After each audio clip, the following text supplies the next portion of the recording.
Selamat pagi, siang, sore, atau malam Bapak dan teman-teman sekalian. Sebelumnya perkenalkan, nama saya Alfari Putra Diandra, NIM 1822100.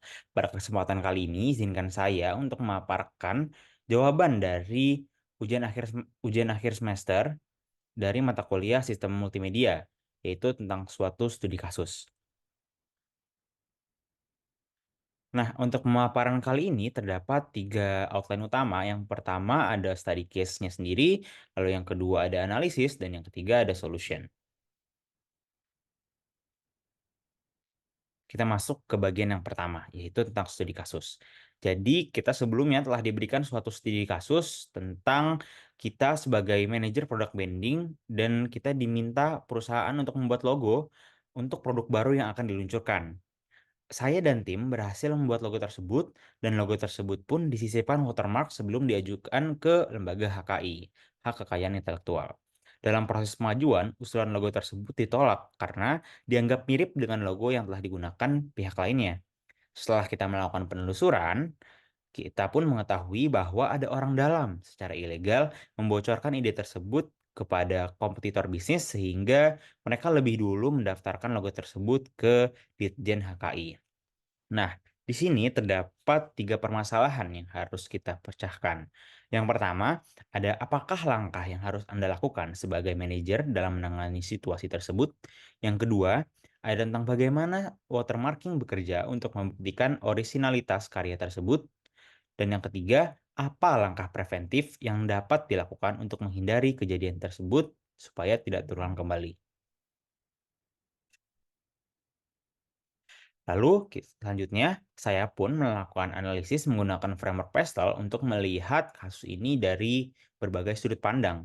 Yang pertama, dari dari point of view political, kita harus memiliki bahwa kebijakan pemerintah terkait hak kekayaan intelektual ini bagaimana sih? Lalu kita juga harus memahami hukum yang berlaku dalam kasus hak cipta dan pelindungan logonya. Lalu dari sudut pandang ekonomi, kita juga menganalisis dampak ekonomi dari kebocoran ide pada perusahaan, dan kita juga harus menghitung tentang biaya yang terlibat dalam proses hukum untuk melindungi hak ciptanya ini. Lalu dari segi sosial, kita harus memahami reputasi perusahaan yang terlibat dalam masalah ini di mata masyarakat, karena ada kemungkinan jika ada masalah ini timbul dapat diliput juga oleh media masyarakat. Lalu yang keempat, dari segi teknologi, kita dapat memeriksa sistem keamanan internal perusahaan dan mendeteksi kelemahan yang memungkinkan kebocoran. Dan tentunya, kita juga dapat melihat teknologi atau platform yang dapat membantu dalam pengamanan dan melacak hak kekayaan intelektual. Lalu dari segi yang kelima ada environment. Di sini segi environment tidak terlalu relevan dalam kasus ini. Dan yang terakhir dari segi legal, kita dapat mengidentifikasi hukum dan regulasi yang dapat diterapkan dalam menangani kasus ini dan menilai kemungkinan keberhasilan dalam proses hukum terkait melindungi hak cipta perusahaan. Jadi kira-kira ini merupakan analisis yang saya lakukan menggunakan framework PESTEL. Lalu selanjutnya kita masuk ke bagian solusi. Nah, di sini what should the manager do akan menjawab permasalahan yang pertama, di mana sebenarnya terdapat beberapa hal yang dapat kita lakukan sebagai seorang manajer. Yang pertama, kita dapat mengidentifikasi dan menindak orang dalam tersebut. Kita harus melakukan penyelidikan internal dan terapkan tindakan disipliner sesuai dengan kebijakan perusahaan kita. Lalu yang kedua, kita juga perlu melakukan komunikasi dengan Ditjen HKI, di mana kita harus melaporkan kejadian ini kepada mereka dan menyediakan bukti kepemilikan asli yang kuat. Dan tentunya memberikan klarifikasi mengenai tindakan ilegal yang telah dilakukan oleh pihak yang bersangkutan. Lalu yang ketiga, kita dapat meningkatkan keamanan dan pengawasan. Kita dapat meninjau kembali kebijakan keamanan internal dan memperkuat pengawasan terhadap akses terhadap informasi yang memang itu seharusnya tidak bisa keluar. Nah, lalu yang keempat, mungkin kita juga ada baiknya kita dapat mempelajari sedikit tentang jalur hukum, di mana kita harus mengetahui jalur hukum untuk melakukan gugatan atas pelanggaran merek dengan tentu saja melakukan konsultasi hukum terlebih dahulu kepada pihak yang memang ahli dalam bidangnya.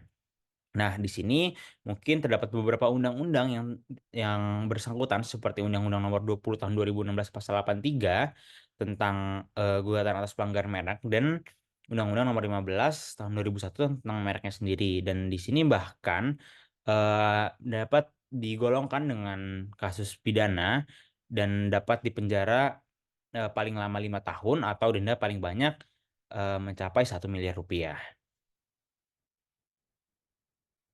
Lalu untuk menjawab, persoalan kedua tentang how watermarks work. Jadi bagaimana suatu watermarking bekerja. Nah, sebenarnya secara umum watermark itu, di sini kita bagi jadi 4 proses utamanya, ada embedding, extraction, detection, dan authentication.